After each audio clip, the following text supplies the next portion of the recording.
Good morning, dear children. Dear children, today in this class we will discuss exercise 2.4 from question number 4. तो चलिए देखिए question number 4 का first part क्या है देखते हैं. Factorise 12x² minus 7x plus 1. तो देखिए यहाँ पर क्वाड्रेटिक पोलिनोमियल है, इसके हमें फैक्टर फाइंड करने हैं. तो देखिए इसके फैक्टर हम दो मेथड से फाइंड कर सकते हैं. First method is splitting middle term method और सेकंड क्या होता है, सेकंड होता है फैक्टर थ्योरम. ठीक है, तो सबसे पहले यहाँ पर हम फर्स्ट मेथड से इसको सॉल्व करेंगे.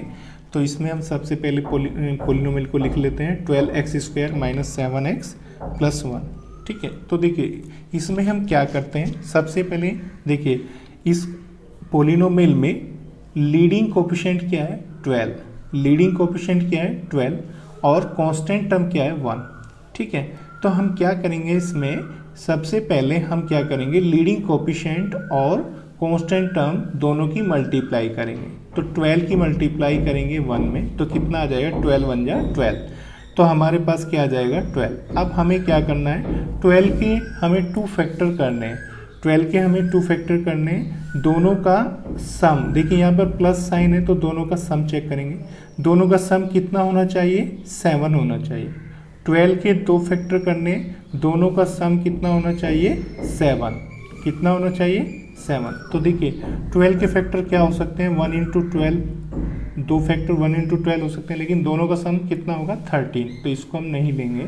इसके बाद 12 के फैक्टर हम 2 इंटू 6 भी ले सकते हैं, दोनों का सम कितना होगा 8, तो ये भी हम नहीं ले सकते. 12 के 2 फैक्टर हम 3 इंटू 4 भी ले सकते हैं. तो देखिए 3 इंटू 4 अगर हम लेते हैं तो दोनों का सम कितना होगा 7. तो हम यहाँ पर इस क्वेश्चन में 12 के 2 फैक्टर क्या लेंगे जिनका सम 7 होगा, 3 एंड 4. तो हम यहाँ पर क्या लिख सकते हैं इस पोलिनोमियल को 12x². तो देखिए ये जो मिडिल टर्म है, इस मिडिल टर्म के प्लेस पर हमें क्या लिखना है 3x एंड 4x. तो यहाँ पर लिख सकते हैं 3x 4x. दोनों के साइन हम बाद में लिखेंगे यहाँ पर, और लास्ट में प्लस 1. तो देखिए दोनों के साइन यहाँ पर हमें एडजस्ट करने हैं. देखिए दोनों के साइन क्या होने चाहिए ताकि -7 बन जाए. तो दोनों के साइन क्या होने चाहिए माइनस. ठीक है, तो दोनों के साइन माइनस होंगे तभी तो -7x बनेगा. ठीक है, अब देखिए यहाँ पर कितना टर्म बन चुका है 1 2 3 4 टर्म बन चुका है. तो देखिए हम दो टर्म्स के ग्रुप बनाएंगे, फर्स्ट 2 टर्म्स का ग्रुप और सेकंड 2 टर्म्स का. फर्स्ट 2 टर्म्स से क्या कॉमन ले सकते हैं हम, देखिए फर्स्ट 2 टर्म से क्या कॉमन होगा 3 कॉमन होगा दोनों से, और दोनों से x कॉमन करेंगे. ठीक है, तो 3x दोनों से कॉमन होगा तो यहाँ से 3 कॉमन होगा तो 4 बचेगा, और x² से x कॉमन होगा तो केवल x बचेगा. ठीक है, और देखिए यहाँ से हम पूरा 3x कॉमन लेंगे तो यहाँ पर क्या बचेगा 1 -1. ठीक है, अब देखिए यहाँ पर आ जाते हैं, इन दोनों से हमें क्या कॉमन लेना है. तो देखिए इन दोनों से जब हम कॉमन लेंगे तो यहाँ पर जो ब्रैकेट में बचेगा वो भी क्या बचेगा 4x - 1, सेम यही बचेगा. तो यहाँ पर हम लिख सकते हैं कॉमन लेंगे तो क्या बचेगा 4x - 1 ही बचेगा. तो देखिए इसमें से हमने क्या कॉमन लेना होगा आप बताइए. देखिए हमें +4x चाहिए लेकिन यहाँ पर -4x है, तो हम यहाँ पर -1 कॉमन लेंगे. दोनों से क्या कॉमन लेंगे -1. तो माइनस कॉमन लेने से क्या होगा, ये -4x + 4x हो जाएगा और +1 माइनस हो जाएगा, -1 हो जाएगा. तो -1 जब कॉमन लेते हैं तो केवल साइन चेंज हो जाते हैं. अब देखिए इन दोनों में 4x - 1 4x - 1 दोनों में कॉमन है, तो दोनों से 4x - 1 को हम क्या कर सकते हैं कॉमन ले सकते हैं. ठीक है, तो क्या बचेगा 3x - 1 3x - 1. क्लियर. तो ये क्या आ जाएंगे factor of the given polynomial. Answer ये देखिए बहुत शॉर्टकट मेथड होता है, सिंपल मेथड होता है, सबसे सिंपल मेथड होता है स्प्लिटिंग मिडिल टर्म मेथड. इसके बाद देखिए सेकंड मेथड क्या है. देखिए फर्स्ट मेथड हमने क्या यूज किया स्प्लिटिंग मिडिल टर्म मेथड. अब हम सेकंड मेथड कौन सा यूज करेंगे, इसमें सेकंड मेथड कौन सा यूज करेंगे यूजिंग फैक्टर थ्योरम. तो देखिए फैक्टर थ्योरम से फिर से हम क्या करेंगे इस पोलिनोमियल के फैक्टर फाइंड करेंगे. तो देखिए सबसे पहले फैक्टर थ्योरम में हम क्या करेंगे, सबसे पहले पोलिनोमियल को लिख लेते हैं. तो देखिए हमें पोलिनोमियल क्या गिवन है 12x² minus 7x + 1 is equal to. देखिए सबसे पहले हमें क्या करना है, जो यहाँ पर लीडिंग कोफिशिएंट है, लीडिंग कोफिशिएंट को 1 बनाना है। ठीक है, तो देखिए लीडिंग कोफिशिएंट को 1 कैसे बनाएंगे, लीडिंग कोफिशिएंट को 1 कैसे बनाएंगे, तो तीनों टर्म से, फर्स्ट सेकंड थर्ड तीनों टर्म से 12 को हम कॉमन करेंगे, कॉमन ले लेंगे। तो देखिए तीनों टर्म से 12 को कॉमन लेंगे तो क्या बचेगा, यहाँ से 12 कॉमन बाहर चला जाएगा तो यहाँ पर x² बचेगा। देखिए यहाँ से 12 को कॉमन लेंगे तो क्या होगा, इस टर्म को हम क्या करते हैं 12 से डिवाइड कर देते हैं, तो यही हो जाता है कॉमन। ठीक है, यहाँ से 12 कॉमन लेंगे इस टर्म से तो यहाँ पर क्या आ जाएगा 1/12। ठीक है, तो देखिए हमने क्या किया, जो ये पोलिनोमियल था, इस पोलिनोमियल का लीडिंग कोफिशिएंट 12 था, तो लीडिंग कोफिशिएंट हमने क्या बना लिया यहाँ पर 1। ठीक है, यहाँ पर 1 बन गया। ब्रैकेट के अंदर जो ये पोलिनोमियल है, ब्रैकेट के अंदर जो पोलिनोमियल है इसका लीडिंग कोफिशिएंट क्या है यहाँ पर 1, तो इसे हम क्या लिख सकते हैं 12 × px। इस पोलिनोमियल को जो ब्रैकेट में पोलिनोमियल है उसे हम क्या लिख सकते हैं px लिख सकते हैं। ठीक है, तो हम यहाँ पे लिख सकते हैं देयरफॉर, देखिए px पोलिनोमियल क्या है हमारे पास, px = कितना होगा x² - 7/12x + 1/12, ये आ जाएगा। अब हमें देखिए, अब हमें क्या करना है, देखिए हमें ये px पोलिनोमियल ये आ जाएगा x² - 7/12x + 1/12। अब हमें क्या करना, ध्यान से समझिए, इसके हमें सबसे पहले रूट फाइंड करेंगे। क्या फाइंड करेंगे, पहले इसके रूट, और रूट से फिर क्या बनाएंगे, हम फैक्टर बनाएंगे। ठीक है, तो रूट से फैक्टर बनाएंगे, पहले रूट फाइंड करेंगे फिर फैक्टर फाइंड करेंगे। अब देखिए इसके पॉसिबल रूट क्या क्या हो सकते हैं, पहले हमें इसके पॉसिबल रूट देखने हैं और उसके बाद हम उन्हें चेक करेंगे। तो देखिए यहाँ पे देखो, ये जो 1 है, 1 ऊपर देखो क्या है, यहाँ पर 1 है, 1 के फैक्टर, तो यहाँ पर समझिए, देखिए 1 यहाँ पर 1 है ना, तो 1 के फैक्टर क्या क्या हो सकते हैं, 1 के फैक्टर तो 1 ही होता है, 1 का फैक्टर तो 1 ही होता है। और देखिए नीचे क्या है 12 के फैक्टर क्या होते हैं, देखिए ध्यान से देखिए 12 के फैक्टर क्या होते हैं, 1 होता है, 2 होता है, 3 होता है, 4 होता है, 6 होता है और 12 होता है। तो ये क्या होते हैं फैक्टर ऑफ 12। अब देखिए पॉसिबल फैक्टर, पॉसिबल रूट क्या होंगे, पॉसिबल रूट क्या क्या हो सकते हैं, तो यहाँ पर हम लिखेंगे पॉसिबल रूट, पॉसिबल रूट्स। तो देखिए पॉसिबल रूट क्या क्या हैं पहले फाइंड कर लेते हैं, फिर बाद में उन्हें हम चेक करेंगे। तो देखिए पॉसिबल रूट यहाँ से, देखिए ये जो हमने 1 का फैक्टर, हमने यहाँ पर 1 का फैक्टर लिया है और ये 12 के फैक्टर लिए हैं, इनसे हम पॉसिबल रूट बनाएंगे। तो कैसे बनाएंगे, 1/1, 1/1 क्या होता है 1, तो पॉसिबल रूट क्या हो सकता है, +1 भी हो सकता है, -1 भी हो सकता है। ठीक है, ओके। इसके बाद देखिए 1/2, 1/2, तो पॉसिबल रूट क्या हो सकता है, +-1/2, +1/2 भी हो सकता है, -1/2 भी हो सकता है। इसके बाद 1/3, तो पॉसिबल रूट क्या हो सकता है, +-1/3, इसका मतलब +1/3 भी हो सकता है, -1/3 भी हो सकता है। इसके बाद पॉसिबल रूट और क्या हो सकता है, +-1/4 हो सकता है। ठीक है, +-1/6 हो सकता है। इसके बाद +-1/12 हो सकता है। ठीक है, तो देखिए ये जो हमारे पास पोलिनोमियल है, इसके जो रूट होंगे 1 2 3 4 5 6 का डबल करेंगे तो 12, इन 12 में से ही इसके रूट होंगे। 12 इन 12 से अलग कोई भी इसका रूट नहीं हो सकता। तो अब देखिए इन 12 में से कौन से 2 रूट हैं जो कौन से 2 होंगे जो इसके रूट होंगे, वो हमें हिट एंड ट्रायल मेथड से चेक करना पड़ेगा। ठीक है, फैक्टर थ्योरम से चेक करना पड़ेगा। तो एक एक को चेक करेंगे। ठीक है, सबसे पहले अब देखिए हम यहाँ पर चेक करेंगे 1 को। ठीक है, तो फर्स्ट क्या लेते हैं हम यहाँ पर 1। तो देखिए एट x = +1, तो देखिए at x = +1 value of polynomial हम फाइंड करेंगे। ठीक है, एट x = +1, देखिए वैल्यू ऑफ पोलिनोमियल क्या होगा, p1। p1 का वैल्यू क्या होगा बताइए, p1 का वैल्यू क्या कितना होगा, तो इसमें x के प्लेस पर 1 पुट करेंगे तो क्या आ जाएगा 1² - 7/12 इंटू 1 प्लस 1/12। ठीक है, इसको सोल्व करेंगे तो यहाँ पर आ जाएगा 1 माइनस 7 1 जा 7, 7/12 प्लस 1/12। ठीक है, इज इक्वल टू, तो देखिए यहाँ पर 1 को भी हम क्या लिख सकते हैं, 12/12 लिख सकते हैं। 12/12 minus 7/12 plus 1/12। Clear, is equal to, तो देखिए तीनों का डिनोमिनेटर सेम है तो यहाँ पर हम क्या लिख सकते हैं 12, और ऊपर कितना आ जाएगा +12 माइनस 7 और +1। तो देखिए 12 प्लस का है और +1 तो कितना हो जाएगा, प्लस का 13 हो जाएगा और -7। अपॉन में क्या है 12, 13 माइनस 7 का वैल्यू कितना होता है 6, 6/12। तो ये वैल्यू कितना आ जाएगा 6 1 जा 6, 6 2 जा 12, 1/2।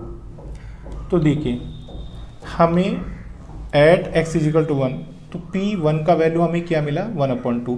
देखिए ये 0 तो नहीं मिला हमें, अगर ये 0 यहाँ पर होता तो हम क्या कह सकते थे, अगर P1 का वैल्यू 0 आ जाता तो हम क्या कह सकते थे 1 is the root of the given polynomial. ठीक है, 1 क्या हो जाता Px का रूट हो जाता, तो यहाँ पर हमें 0 नहीं मिला तो ये रूट नहीं होगा। ठीक है, तो 1 रूट नहीं है। ठीक है, तो हम यहाँ पे क्या लिख सकते हैं, therefore x = 1 is not a root of px का रूट नहीं है, तो ये रूट नहीं है तो फैक्टर भी नहीं बनेगा। ठीक है, अब हमें क्या चेक करना है, देखिए अब हमें क्या चेक करना है, अब हमें -1 को चेक करना है, -1 से 0 बनेगा या नहीं। तो देखिए अब हम क्या चेक करेंगे, एट x = -1 पर चेक करेंगे वैल्यू ऑफ पॉलिनोमियल p कितना होगा p-1। तो देखिए p-1 का वैल्यू क्या होगा, -1 square minus 7/12 into -1 plus 1/12। Clear, तो देखिए इसका वैल्यू फाइंड करेंगे, यहाँ पर इसका वैल्यू फाइंड करेंगे तो देखिए -1 का स्क्वायर क्या होता है +1 होता है। देखिए -7/12 का मल्टीप्लाई -1 में करेंगे तो माइनस माइनस प्लस आ जाएगा। ठीक है, माइनस माइनस प्लस आ जाएगा, कितना आ जाएगा 7/12 प्लस 1/12। ठीक है, अब मुझे ये बताइए क्या ये 0 बनेगा, तीनों को ऐड करेंगे तो क्या 0 बनेगा। देखिए तीनों पॉजिटिव हैं, तीनों को ऐड करेंगे तो 0 नहीं बनेगा, 0 नहीं बनेगा ना।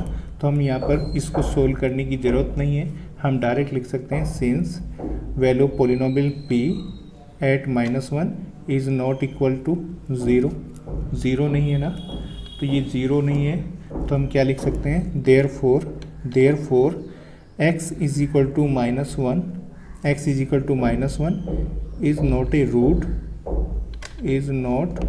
a root of polynomial px का ये रूट नहीं होगा। ठीक है, आप देखिए हमने -1 को भी चेक कर लिया है, +1 को भी चेक कर लिया है, अब किसको चेक करेंगे, नेक्स्ट पॉसिबल वैल्यू क्या थी हमारे पास, नेक्स्ट पॉसिबल वैल्यू हमारे पास क्या थी देख लीजिए, नेक्स्ट पॉसिबल वैल्यू +1 + 1/2 एंड -1/2 था। तो यहाँ पर अब हम पहले +1/2 को चेक कर लेते हैं। तो देखिए +1/2 को चेक कर लेते हैं, तो यहाँ पे क्या लिखेंगे, एट x = 1/2। ठीक है, +1/2। तो देखिए +1/2 पर वैल्यू ऑफ पॉलिनोमियल क्या होगा, p1/2। p1/2 का वैल्यू क्या होगा 1/2 स्क्वायर। ठीक है, x के प्लेस पर क्या पुट करेंगे हम 1/2, तो क्या होगा x स्क्वायर 1/2 स्क्वायर हो जाएगा। उसके बाद क्या है हमारे पास -7/12 x के प्लेस पर यहाँ पर 1/2 पुट करेंगे और लास्ट में क्या है +1/12। देखिए इसे सोल्व कर लेते हैं, 1/2 स्क्वायर क्या होता है 1/4 होता है। ठीक है, आप देखिए यहाँ पर इन दोनों का मल्टीप्लाई करेंगे, माइनस प्लस तो माइनस होगा, 7 1 जा 7 अपॉन 12 2 जा कितना होता है 24 प्लस 1/12। क्लियर। देखिए इसे सिंप्लीफाई हमें करना है। सिंप्लीफाई करने के लिए तीनों का डिनोमिनेटर क्या होना चाहिए, सेम होना चाहिए। तो देखिए तीनों का डिनोमिनेटर सेम करने के लिए हम क्या करेंगे, 4 24 एंड 12 का एलसीएम लेंगे। तीनों का एलसीएम क्या होगा 24। तो यहाँ पर 24 बनाने के लिए हमें क्या करना पड़ेगा, 6 से मल्टीप्लाई करना पड़ेगा।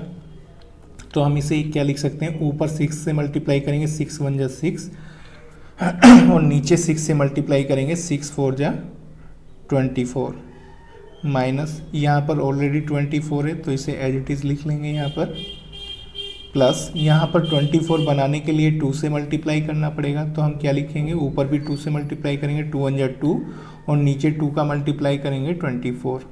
क्लियर। तो देखिए तीनों का डिनोमिनेटर सेम हो चुका है। तो यहाँ पर हम क्या लिख सकते हैं, नीचे 24 और ऊपर कितना आ जाएगा 6। देखिए ये +6 होगा और ये क्या होगा +2, तो कितना हो जाएगा +8 और चलिए लिख लेते हैं इसको, 6 - 7 +2। ठीक है, तो कितना आ जाएगा +6 एंड +2 कितना हो जाएगा +8। +8 में से 7 को सब्ट्रैक्ट करेंगे 1 आ जाएगा, 1/24। तो देखिए यहाँ पर आप क्या चेक कर सकते हैं, value of polynomial at x is equal to 1/2 कितना है 1/24। तो देखिए यहाँ पर हमें वैल्यू पोलिनोमियल का वैल्यू 0 नहीं मिला, पोलिनोमियल का वैल्यू हमें क्या नहीं मिला 0। तो यहाँ पर हम क्या लिख सकते हैं, देखिए since value of polynomial p at 1/2 is not equal to 0, therefore x is equal to 1/2 is not a root of polynomial px। तो देखिए 1/2 भी क्या नहीं है, पोलिनोमियल px का रूट नहीं है। तो आप क्या चेक करेंगे इसके बाद किसको चेक करेंगे, पोलिनोमियल का वैल्यू। इसके बाद क्या है, क्या चेक करेंगे, at x is equal to -1/2। तो देखिए -1/2 पर वैल्यू चेक करेंगे पोलिनोमियल का। ठीक है, तो चलिए देखिए इसको चेक कर लेते हैं। तो at x is equal to -1/2 value of polynomial p कितना होगा p -1/2। ठीक है, तो ये कितना होगा, इसको p value of polynomial at -1/2 इसे फाइंड कर लेते हैं। देखिए तो क्या लिखेंगे हम, एक्स स्क्वायर की प्लेस पर हमें क्या पुट करना है, एक्स स्क्वायर के प्लेस पर हमें पुट करना है -1/2। तो ये -1/2 स्क्वायर हो जाएगा। उसके बाद -7/12 इंटू एक्स करेंगे तो यहाँ पर आ जाएगा इंटू 1/2 -1/2 और लास्ट में क्या है +1/12। तो हमने px में क्या पुट किया, पोलिनोमियल px में हमने x के प्लेस पर -1/2 पुट कर लिया।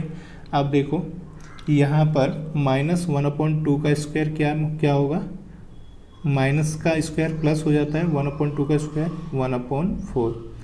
देखिए ये दोनों नंबर क्या है, नेगेटिव है, तो माइनस इंटू माइनस प्लस बन जाएगा और ये कितना हो जाएगा 7/12 2 जा 24 प्लस और लास्ट में 1/12। आप देखो यहाँ पर आप चेक कर सकते हैं। देखिए ये फर्स्ट नंबर पॉजिटिव है, ये भी पॉजिटिव है, ये भी पॉजिटिव है, तीनों नंबर पॉजिटिव है। तो तीनों नंबर को जब ऐड करेंगे तो हमें पॉजिटिव नंबर मिलेगा, जीरो तो नहीं मिल सकता।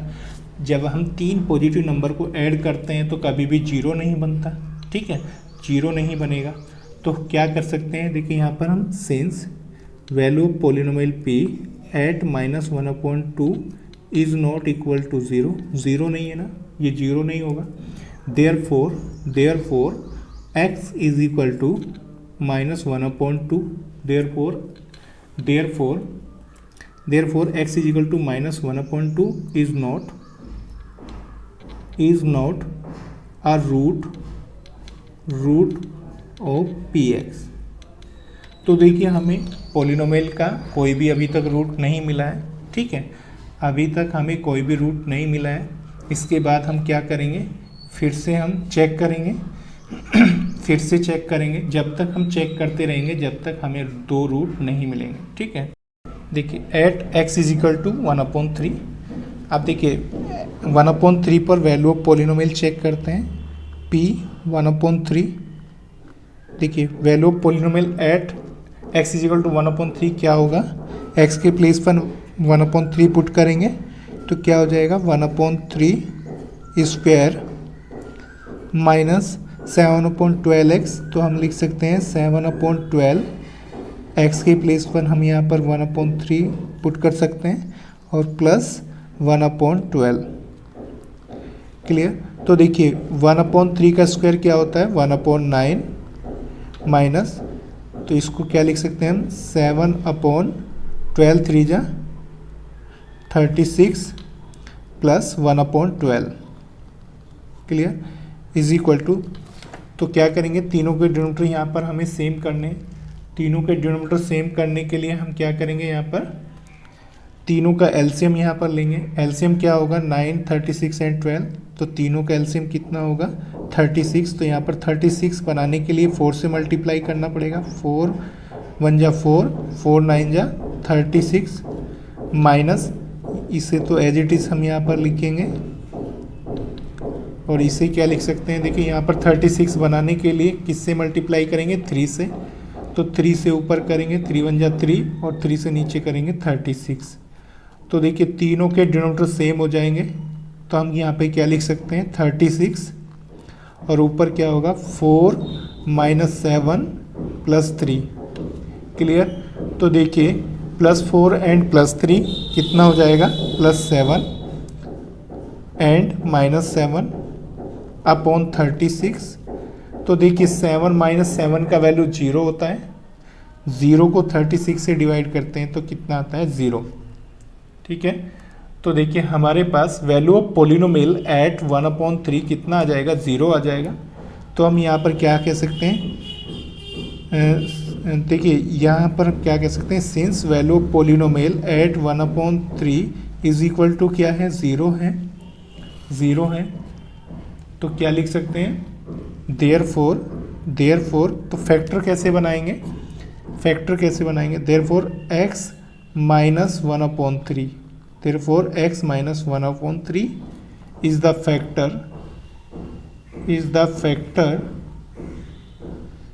The factor of polynomial px। तो देखिए पोलिनोमियल px का हमारे पास फैक्टर आ जाएगा x माइनस 1/3। अब एक बात यहाँ पर आपको समझना है, तो देखिए एक फैक्टर हमें 1/3 मिला। अब हम सेकंड क्या चेक करेंगे, क्या हम देखिए हमने पोलिनोमियल का वैल्यू +1/3 पर फाइंड किया, क्या अब हम -1/3 पर भी फाइंड करेंगे या फिर नहीं करेंगे, तो इस बात को हम यहाँ पर समझ लेते हैं। तो देखिए यहाँ पर देखिए पॉसिबल फैक्टर हमारे पास क्या क्या थे, +-1 +-1/2 ये सब थे। तो देखिए एक फैक्टर हमें क्या एक रूट हमें क्या मिला, रूट हमें मिला 1/12, ये 1/3 हमें रूट मिला। अब यहाँ पर आपको समझना है, देखिए एक रूट 1/3 मिला है और यहाँ पर लास्ट में क्या है 1/12, पोलिनोमियल में लास्ट में 1/12 है ना, +1/12। तो देखिए दूसरा फैक्टर क्या होगा, दूसरा रूट क्या होगा ताकि हमारा प्रोडक्ट 1/12 बन जाए। तो देखिए दूसरा प्रोडक्ट क्या होगा 1/4 होगा, तभी तो दोनों का प्रोडक्ट क्या बनेगा 1/12 बनेगा। ठीक है, तो हमारा सेकंड रूट क्या होगा 1/4। तो अब हम क्या चेक करेंगे, केवल 1/4 को ही चेक करेंगे। ठीक है, तो देखिए यहाँ पर हम लिख सकते हैं at x is equal to 1/4। तो देखिए at x is equal to 1/4 value of polynomial p 1/4 कितना होगा वैल्यू ऑफ पोलिनोमियल, तो इसको हम लिख सकते हैं 1/4 square minus 7/12 into x, 7/12 into x का वैल्यू हमारे पास 1/4 है, प्लस 1/12। देखिए इसको सिंप्लीफाई करेंगे, 1/16 माइनस 7/48 प्लस 1/12। क्लियर। तो देखिए इसको सिंप्लीफाई करेंगे, तीनों का डिनोमिनेटर पहले हमें यहाँ पर सेम करना है। तो यहाँ पर हम क्या करेंगे, तीनों का एलसीएम 48 होगा तो 48 बनाएंगे। तो इसे लिख सकते हैं 3/48, इससे लिख सकते हैं 7/48। और यहाँ पर 48 बनाने के लिए क्या करेंगे, 4 से मल्टीप्लाई करेंगे, 4/48। ठीक है। तो देखिए तीनों का एलसीएम यहाँ पर क्या है, तीनों का एलसीएम सेम, तीनों का डिनोमिनेटर सेम हो चुका है। तो यहाँ पर क्या लिख सकते हैं हम, 48 और ऊपर क्या होगा 3 - 7 + 4।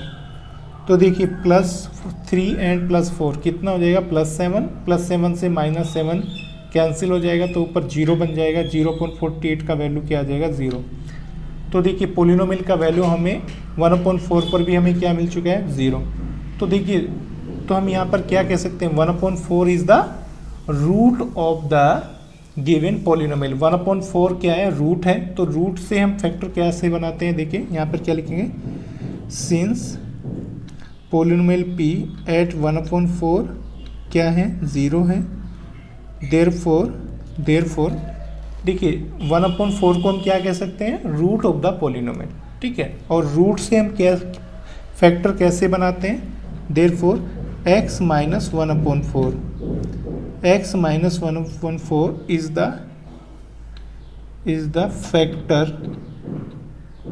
The factor of polynomial px। ठीक है। तो देखिए px के हमारे पास फैक्टर आ चुके हैं, दोनों फैक्टर px के हमने फाइंड कर लिए। तो हम क्या लिख सकते हैं ना, px को हम क्या लिख सकते हैं, px is equal to, px के फैक्टर हमें क्या क्या मिले हैं देख लीजिए। एक फैक्टर हमें क्या मिला है, x - 1/3 मिला है, और दूसरा फैक्टर हमें क्या मिला है, x - 1/4 मिला है। ठीक है, ये दो फैक्टर हमें मिले, समझ में आया। तो देखिए हमारा जो पोलिनोमियल था वो क्या था, पोलिनोमियल हमारा क्या था, पोलिनोमियल हमारा था 12x² - 7x और +1, ये था ना। इसको हमने कैसे लिखा था, 12 × px की फॉर्म में लिखा था। हमने इसे क्या लिखा था, 12 × px। ठीक है। तो देखिए इसको हम क्या लिख सकते हैं, 12, px का वैल्यू तो हमारे पास आ चुका है, क्या है px का वैल्यू क्या लिख सकते हैं, x - 1/3 × x - 1/4। ठीक है। अब देखिए इसको हम कैसे सोल्व कर सकते हैं आगे, 12 × इसे क्या लिख सकते हैं, 3 का मल्टीप्लाई x में करेंगे, 3x - 1/3 आ जाएगा। और ये 4 का मल्टीप्लाई x में करेंगे, 4x - 1/4 आ जाएगा। ठीक है। अब देखिए नीचे क्या है, 3 4 = 12। तो देखिए 12 से 12 कैंसिल हो जाएगा। तो फैक्टर क्या आ जाएंगे, देखिए फैक्टर क्या आ जाएंगे, पोलिनोमियल के फैक्टर क्या आ जाएंगे, 3x - 1 and 4x - 1। This is answer. तो देखिए जब हम फैक्टर थ्योरम का यूज़ करते हैं तो क्वेश्चन बहुत लेंथी हो जाता है, स्प्लिट मेथड बहुत शॉर्ट होता है। ठीक है।